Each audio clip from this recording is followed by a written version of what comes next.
Right age లో right foundation తో residence schools ఇప్పుడు హైదరాబాద్ అంతటా. అమెరికా ఇరాన్ ఉద్రిక్తతల వేళ ఒక కీలక పరిణామం మనం చూస్తున్నాం. యుఏఈ అధ్యక్షుడు షేక్ మొహమ్మద్ బిన్ జుయద్ ఇండియాకు వస్తున్నారు.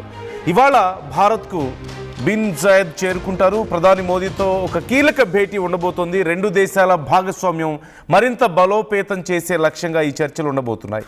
కీలక రంగాల్లో ద్వైపాక్షిక సహకారాన్ని విస్తరించడంపై కూడా దృష్టి పెడుతున్నారు.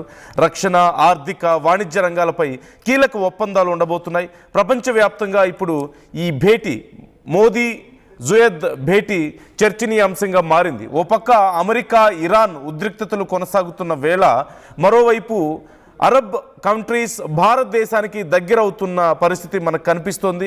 ఇప్పుడు ఈ పరిణామం చాలా కీలకంగా మారింది.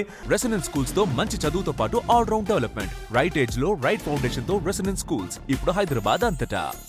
మరోవైపు Gaza peace plan second phase మొదలవుతున్న నేపథ్యంలో ఇప్పుడు ఈ గాజా పీస్ బోర్డుని ఒకదాన్ని ఏర్పాటు చేస్తున్నాడు ట్రంప్. ఈ బోర్డుకి ట్రంపే చైర్మన్గా ఉండబోతున్నాడు. ఈ బోర్డులో మెంబర్గా ఉండాలి అంటూ భారత్ని సైతం కోరడం జరిగింది. ఇప్పటికే మోదీని కూడా ట్రంప్ కోరడం జరిగింది. ఈ విషయానికి సంబంధించి చాలా పెద్ద చర్చ జరుగుతోంది.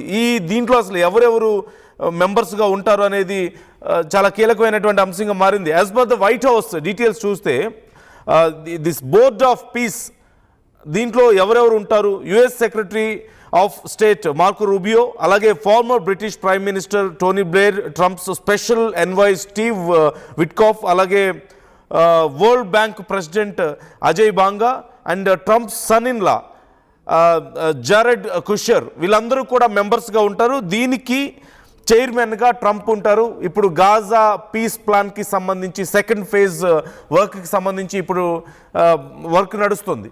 మా అబ్బాయి 6th వచ్చాడు, స్కూల్ మార్చాలండి. కంగారు పడకండి. రెసిడెన్స్ స్కూల్స్ తో మంచి చదువుతో పాటు all round development. Right age లో రైట్ ఫౌండేషన్ తో రెసిడెన్స్ స్కూల్స్ ఇప్పుడు హైదరాబాద్ అంతటా.